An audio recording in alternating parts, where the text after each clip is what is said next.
All right, ladies and gentlemen, we're hopping into game number 1 between these two players. First, I want to give a huge shout out to Padridge for resubscribing for 2 months to BaseTradeTV. Thank you so much. It is deeply appreciated. But ladies and gentlemen, we're hopping into it as we spawn down here in the bottom left-hand corner of the map on top of the red Zerg player. Give it up for Risk. A frequenter on Reddit, has all kinds of awesome things that he posts on there, including, I believe, some guides if you ever want to learn a little bit more from a Grandmaster level Zerg player. But, of course, up here in the top right-hand corner of the map, we have the blue Terran player. Give it up for Team Gravity's EJK. It looks like there's going to be this annoying little green logo or button over here in this corner. I believe this is because in the most recent patch, they allowed you to chat in-game, and I think that wasn't really an option before, so my overlay is now breaking a little bit, but hopefully it won't annoy you guys too much. In case it didn't annoy you before, I'm glad that I pointed it out so that it'll annoy you to the fullest degree. But regardless, guys, EJK, for those who don't know, is a player that is traditionally gone for mech a lot of the time in the past. And we do end up seeing that second early gas guys. Oh, actually, no. The gas guys are just being thrown up. He doesn't want to gas steel because he's known for going for that meching style. I guess he wants to make sure that he's not going to be under the risk of, you know, not being able to go for that and leaving risk, I should say, to believe that he's going to be going for it. But ladies and gentlemen, we do have a proxy hatch kind of going down. Now, I feel like this is probably just to block the command center, but this might actually finish just to, you know, get that creep spread going to make it as difficult as possible. It's sort of interesting to see that happening on this map. Dust Towers is one of the maps where you can take that kind of easier third expansion. Obviously, this ramp is very wide open, but I mean, comparatively to some of the other maps out there, this is probably one of the easier thirds that you can take. But, oh, wow, it's actually going to keep this Reaper back at home. So the Reaper going to whittle away very, very slowly against that hatchery. But it's going to take ages to actually take that out, even throwing down those grenades just to try and do as much damage as possible. I guess he really does want to try and establish this in-base expansion as soon as possible. In the meanwhile, we do have Factory going up behind this, Reactor coming up. Very, very traditional Reactor Hellion opening probably going to be coming out. This is so common and has been so common on this map for a while. But here we go. We got a first set of Zerglings coming out from this hatchery. We're not seeing a Queen start up, though. We are seeing Queen starting up at both of the home hatcheries over here for Risk. He's also getting up Zergling speed. He hasn't thrown down a Roach Warren or anything else, and he's only really mining a gas with 2 drones, so I don't think that he's going to be really heavily committing to this. I mean, this is a kind of heavy commitment, finishing up this hatchery, but only 2 Zerglings coming out, not really making any more, not really accomplishing a whole lot with his other 2 Zerglings, other than seeing that third expansion. Seeing the third expansion is actually a really, really nice win. Or sorry, I guess actually that's the natural expansion. He sees the factory with the Overlord, though. And that should be a nice reveal to say, like, okay, Factory's plopping up pretty early. Probably going to be seeing that Starport finishing up, or there's going to be additional factories plopping down. We got a lot of SCVs pulled off the line. I really feel like this is actually starting to pay off quite a bit for Risk. Yeah, it was a big investment, but I mean, look at how much lost mine time there is for EJK.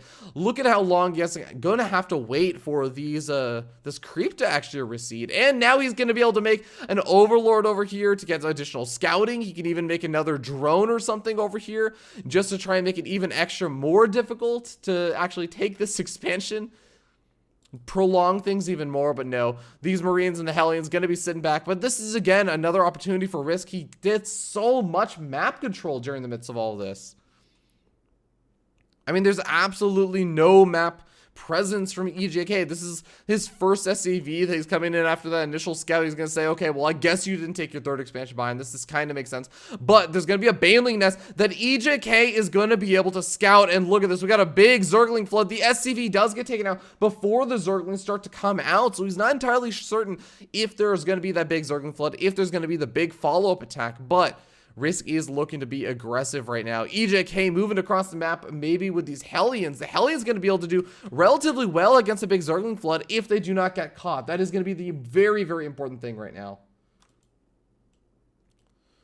Oh boy, well, Risk is pulling up these Zerglings, and he's morphing in the Banelings at home, which makes me think this is maybe a bit more defensive play, as the Spire is also going up on just 44 drones, not a ton of workers, but oh, Reaper comes in over here and spots the Banelings. And the Hellions going to be able to come in over here. And, oh, this choke point. I mean, normally this would work out quite well for the Banelings trying to attack any units that come up that ramp. But this is actually going to work as a nice little choke point to stop the Zerglings from coming down. And sort of surprised to see EJK retreating all the way back home. Behind this, he is getting up that second factory. And if he doesn't start getting up Widow Mines, I mean, the Cyclone is, I guess, an okay thing to take out 1 or 2 Mutalisks. But it's really not going to be able to do the damage that he needs to get done. Hellions coming in over here, trying to take out the Overseer. Not going to have any such luck. But, of course, again, it's going to be about that big flood of Mutalisks that are going to be coming out. Risk obviously had to play a little bit more defensively because he had to go for those Banelings. So that did take away from him some of his gas income. Didn't really get the opportunity to make as many Mutalisks as maybe you would have liked. Although he does actually make a pretty decent number. 8 Mutalisks popping out after a 2 base Spire play is a pretty decent number. But, oh, he's actually a little bit supply blocked. I guess got to make a couple more, or got to throw down some buildings to unsupply block himself. But, well, Hellion's going to be able to do a little bit of damage before they get the scout off on these Mutalisks. The Mutalist scout is actually so important right now because now we end up seeing that Liberator count starting to build up. He's also going to be able to delay these Mutalisks from making their way across the map. Actually ends up using up one of the Banelings to take out those remaining Hellions. Not the worst trade in the world, but missile turrets are already finished up. EJK is relatively well prepared for this, but he wants to get that Liberator count up just a little bit higher. Actually, no, he's got the money for. This should be more than enough to deal with this. Even if he does only have that 3rd command center finishing up just now, he's going to be sitting in a pretty decent position where his 3rd expansion really isn't that far behind the Zerg players. And now look at this, an all-out retreat from Risk. I think EJK is starting to seize control of this game. Hellion's going to be able to chase down these Banelings. Oh, these Banelings definitely did not want to be over here on this side of the map. So vulnerable right now. But this is sort of danger mode now for Risk. Yeah, he had his opportunity to get up to 3rd expansion. He's starting up that 4th expansion, but he doesn't really have a lot to defend it. And there's not a lot of firepower over here for EJK, but he can actually do some decent damage to the Mutalisks count, as well as just take out some of the valuable defensive units over here. So Risk got to come out with more units. That means that he's not really droning up. And when you're going up to 4 bases, you really want more than 54 workers. He's starting to drone up a little bit more heavily. But EJK is retreating back home. He says, okay, I forced out some additional units. I forced you to say, okay, panic time. Got to make more units. Now Risk, again, he makes some units. He makes out a couple of those Corruptors. He wants those Corruptors anyways to deal with potential harassment from the Liberators. He wants those Corruptors to at least push back those Liberators in the big engagement. But honestly, it's still just such paltry looking forces for both of these players. I mean, this is kind of a half army. The Hellions on the ground are obviously nice, but with the Roaches and Ravagers going to be coming out soon, or at least those Roaches coming out, there's not really much of an answer besides the Liberators, although the Liberators are going to be able to play cleanup on these Mutalisks so quickly. And what are these Liberators doing? They really can, I feel like, fight these Mutalisks at least. He's going to end up losing a majority of them as he tries to retreat away from the Corruptors, but ends up taking out some of the Mutalisks at the same time. The Hellions go for the big run by and going to be able to roast a ton of these workers. Oh my god, I did not anticipate this doing this much damage. And he moves into the natural expansion. We're down to 60 workers, so still not a terrible worker count as 13 workers have gone down so far. But if he loses any more, this is going to start to get into the danger zone where Risk is not really going to have a whole lot back at home. 2 Hellions retreating off into the natural expansion. He is doing an absurd amount of damage. Hellions are getting cleaned up in the 3rd expansion, but again, the damage has been done. 47 workers, still workers being killed off. 28 or 26 workers being killed off so far. And of course, EJK also buying himself a little bit more time to get that Liberator count back up, to get up a couple more missile turrets. And of course, you know, there isn't really a whole lot again in terms of army supply for Risk. He does have more of those Hellions and Zerglings now flooding on out. And he did clean up a decent supply of Hellions, so maybe he can actually push on in. Maybe he can do something over here. I'm not entirely sure. There's not a lot of ground defense. That's the thing. The Liberators are nice, but if the Liberators are sieged up, then those Corruptors or the Mutalisks that are left over are going to clean them up very quickly. But here we go. We got Blue Flame Hellions coming out. Gonna need every little event you can get to clean up those units as fast as possible. I'm actually surprised we don't see, you know, okay, there it is. The armory coming down, allowing to make a couple of those Hellbats. The Hellbats may be faring a little bit better, especially if he's in a defensive posture. And he really does need just that tank ability on his units, because that's pretty much what he's relying on, is these Hellions and I guess a couple of Cyclones. The Cyclones are an interesting decision. I guess they can deal with not only some of those roaches from the back line, but also dealing with some of those Corruptors, taking them out a little bit quicker. Also making those little move outs, picking off some of those Overlords, and you can see that Risk really doesn't have a lot of map vision right now. Although he is sitting on some pretty decent upgrades. I mean, not the most amazing upgrades, I would say, but these two players have been kind of trading army supplies and sitting on such low army that they've really been wanting to invest into the army supply, remaking those and maybe teching up a little bit rather than going for things like upgrades. So now we end up seeing +2 missile attacks finishing up. We don't have the Carapace upgrades quite as caught up, as that is actually sitting on 0 upgrades for Carapace. But Ultralisk Cavern is going to be coming down nonetheless. Chitinous plating, might be relatively effective. I don't know how effective it's going to be with 0 Carapace upgrades, but we'll have to wait and see. Adrenal Glands also coming down. Risk is really looking to get aggressive with the big Zergling flood, as well as some of those Ultralisks. But here we go. We got the Hellions moving on in once again. EJK is okay with trading away some of this army supply if he can get some good worker damage. Gets some pretty decent hits over there, but still 68 workers around for Risk. And as he goes up to a 5th expansion, I think he's going to be sitting okay, since he's starting to mine out of that main base. He's going to start to mine out of that natural expansion. Even the 3rd expansion is starting to look a little bit less healthy than it was in the past. 2 workers are on both of these gas guys. It's kind of interesting. I think that might have been a mistake, or I guess one of the drones getting killed off in each one of those gas geysers. But a bit of a stalemate here, as EJK now set up with a nice defensive posture. The Planetary Fortress out. He's getting up his Ghosts. He's getting up his Liberties. He's getting up just a really solid late game army. And he's even got some of those pretty decent armor upgrades going with his army as well. +2 armor. No real +1 ship weapons upgrades though. And that is a bit more of a concern. I feel like that would definitely benefit his army quite a bit. Especially with that siege army, that meching army, you just benefit from upgrades on your mech army so much because it adds a lot more damage than it normally would. But it's so interesting to me also that EJK keeps going in with not just the Hellions for the harassment, but he goes in with the Liberators as well. Or sorry, not the Liberators, but the Cyclones as well. And it acts as a nice sort of deterrent for the Corruptors or Mutalisks or, you know, just the Roaches. But it's still kind of strange to me. Well, we have these Zerglings moving around, trying to get some damage done. I guess it's going to be a little bit hard to get that counter damage done now with the Planetary Fortresses set up.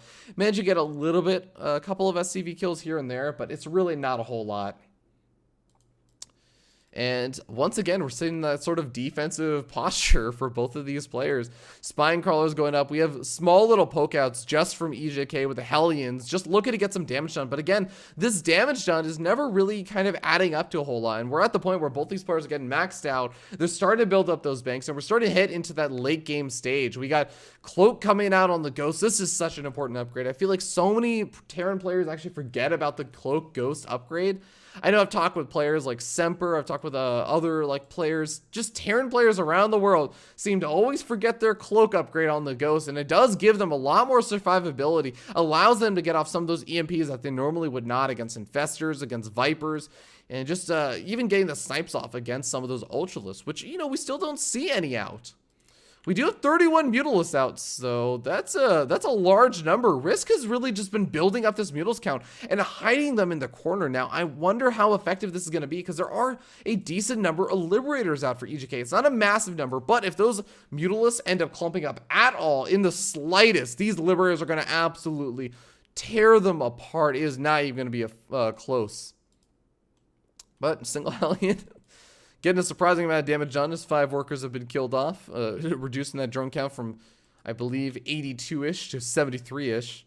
A couple more Hellions. I think this is just EJK sort of sacking some of that supply, replenishing it with the Ghosts, getting up all those upgrades. As both the players really just playing catch-up with those upgrades. So we do have a Fusion Core finish up as well. And this is, of course, nice for that advanced ballistics upgrade that Liberators do like to go for, giving them the extra range with the siege ups. But of course, it could also maybe lead into some sort of battlecruiser transition. I don't know. EJK does play a sort of funky meching style, and that is certainly a possibility. But here we go. We're starting to finally see that big push out from EJK. He has a little bit of a bank, so he can start to replenish any army supply that he loses immediately, as long as he does not lose his entire army supply. But he's getting siege up in a pretty nice position, setting up some of those liberator zones, zoning out any of the army that is coming in from the south side, while also putting some pressure on over here. But here we go. Mutalisk coming on in. This is going to be the big engagement. Cloak Ghost also setting up in a pretty decent position. Some fungal growths, I think, coming out on some of those Marines. But, oh my god, the Mutalisk count is going to get absolutely obliterated. They didn't do almost anything, and now we still have a decent number of the Liberators still left over. The Ghosts also cleaning up a majority of this army. Risk is spending up the remainder of his bank on those Ultralists. Those Ultras have got a lot of damage that they have to do. And yes, the Close actually have used, I mean, they're still alive, and they're still actually in a pretty decent number, but the problem is he doesn't have a lot of energy available, and that means he doesn't really have a lot of energy to snipe. These Liberators could maybe start taking out some of these drones. Yeah, gonna be able to start siege up, at least with one of the Liberators, doing a little bit of damage. Unfortunately, it wasn't siege up during that entire fight. I feel like he could have actually done some better damage during that if he had had a little bit extra APM, siege up that Liberator.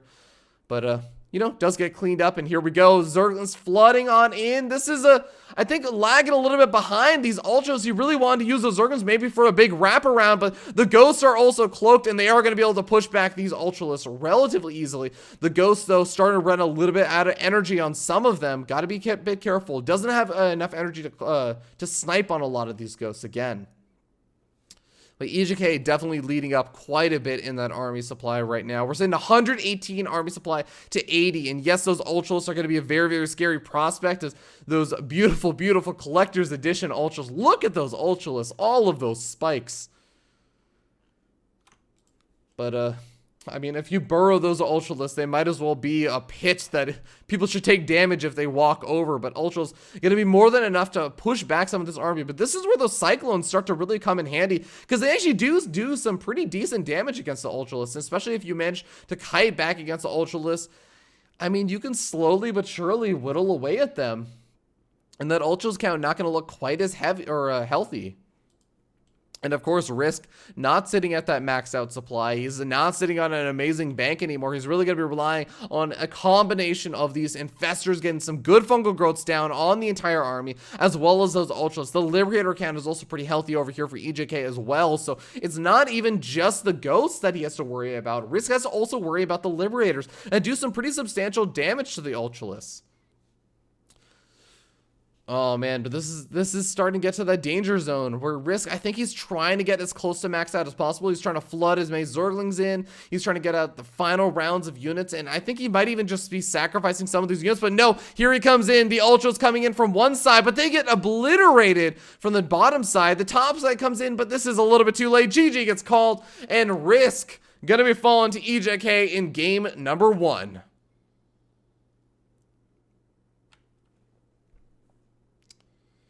And that is going to mean that EJK goes up 1-0 in this best of 3 series. Let me go ahead and fix that overlay, or at least do something about it. Here, we'll do this. Oh, no. And I think there's one other piece of text. Here we go. All right, we're going to hide those 2 pieces of text and move on in. But yeah, EJK going to be going up 1-0. I unfortunately do not have... I need to actually fix my script because I don't have a way of just overwriting the name. I probably should add something like that. But we are going to be hopping into game number 2. And the game number 2 is going to be a map that I think Risk might be a little bit more in favor of. It is going to be Core Hall Carnage Compound. A beautiful alliteration of map names. And this map is a map that I think a lot of non-Zerg players have been struggling with a little bit. And the reason for this is because there are just so many different ways that you have to worry about aggression. There are the backdoor destructible rocks that you have to worry about. There's a decent amount of dead airspace that you have to worry about, which of course can be nice for Liberator harassment as well. There is, of course, you know, a nice wide open sort of third expansion that you have to worry about. Even the natural expansion can feel a little bit far and kind of difficult to defend. But of course, I do not have a map intro for this. I will also note that. But the only way that you can actually spawn on this map is with the cross spawn positions. But again, if your opponent knocks down those destructible backdoor rocks, they can just move in with Zergling floods all the time, trying to do some nice harassment with, even if you try and do a nice little wall off with supply depots and all the good stuff, then it can still be relatively difficult to actually deal with. And I think that Risk is going to have to be the one that tries to make this map work in his favor. If he cannot do that, then it's going to be really difficult to make anything work. But ladies and gentlemen, we're hopping into Core Hall Carnage Knockout. Sorry, not Compound. Core Hall Carnage Knockout. Also an alliteration, even though it's beginning with a C for Carnage instead of K. But we're hopping into it. All right. Ladies and gentlemen, we're going to be moving in as we spawn over here in the left-hand side of the map. The red Zerg player. He is sitting down 0-1. Can he bring it back on a map that a lot of players have been saying is a bit Zerg favored? Give it up for Risk. Oh, did they pick the wrong map? Hold on. Oh yeah, this might not have been. So for those who don't know, Core Hall Carnage Knockout is a map that was made by it was a map that was made by a community map maker. And because of that, I think that it may have actually been used for Shoutcraft America. Or sorry, not Shoutcraft America, Shoutcraft Clan Wars. I'm actually forgetting a little bit what it was used for. But there is another version of the map that exists. It was the original version, and of course Blizzard made a couple of its normal little tweaks that changed the map a little bit, prepared it for the ladder as they saw fit, and it looks like we do need to make sure that we're using that correct version. Ladies and gentlemen, we're hopping into it. Game number 2, we're spawning once again in the bottom side of the map of Core Hall Carnage Knockout, the newer map. In the teal, we have the Zerg player. Give it up for Risk, sitting down 0-1. Enable game sounds? Oh my god, hold on. Hold on. Oh, no. I was having such a... Everything was going so well. Did I have game sounds? Oh my god, everything was muted.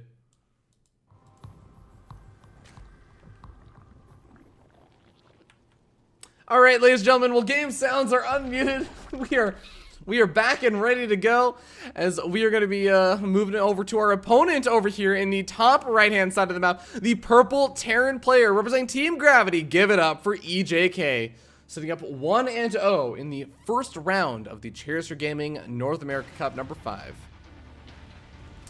But all right, let's take a look at this map for those who are not quite as familiar with it. If you have not been playing the ladder, if you've not been experiencing this delightful map, these spawn locations are also going to be very, very interesting for EJK, because you can see over here that Risk can do something like knock down these destructible rocks, and he can start to actually open up this kind of attack avenue pathway where he moves up into this potential spawn location, knocks out these rocks, and has this sort of choke point to move into. He can move in along this side over here and attack from there, segregate off that natural expansion that feels very far away from the main base. Of course, there's a very, very wide open area. You can knock down these sort of cooling towers and make it a little bit easier to defend, sort of prevent your opponent from actually getting into your side of the base or the map without knocking down something.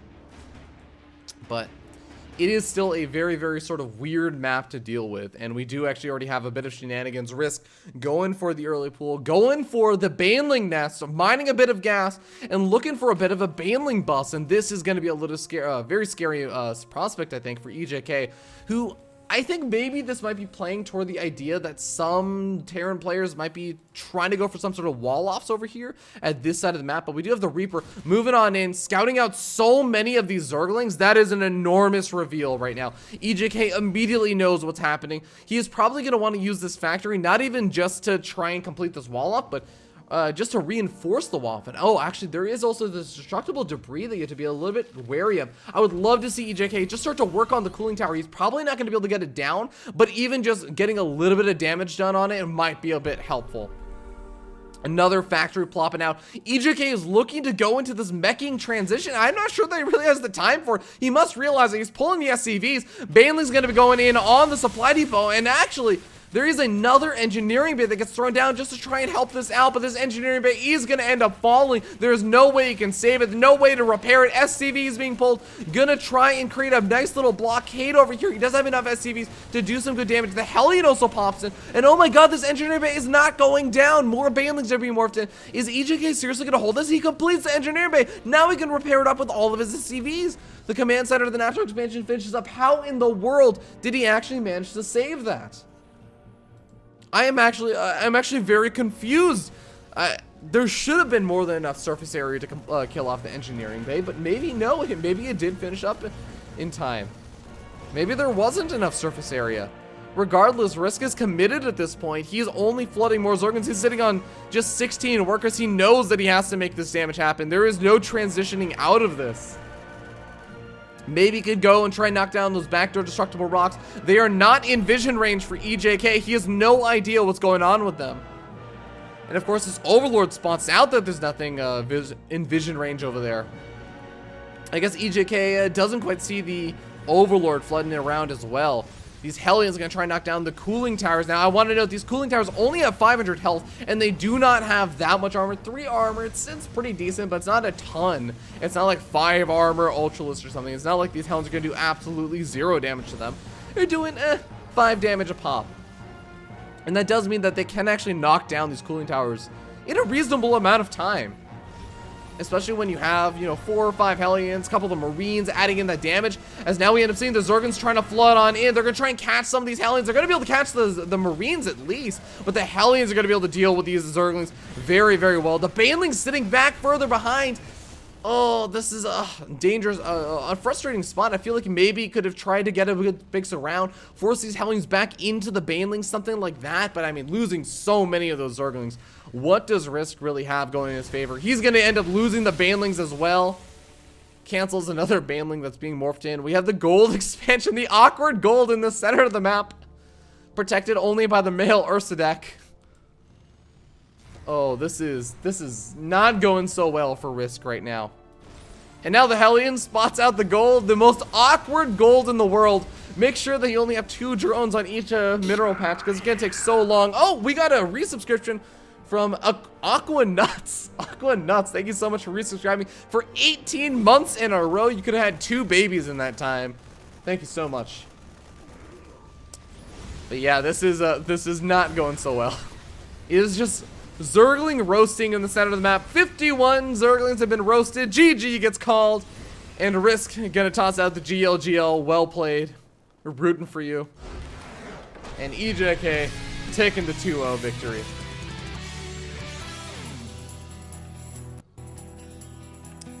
Well, congratulations goes to EJK on his 2-0 victory in the first round of the Chairs4Gaming Cup number 5.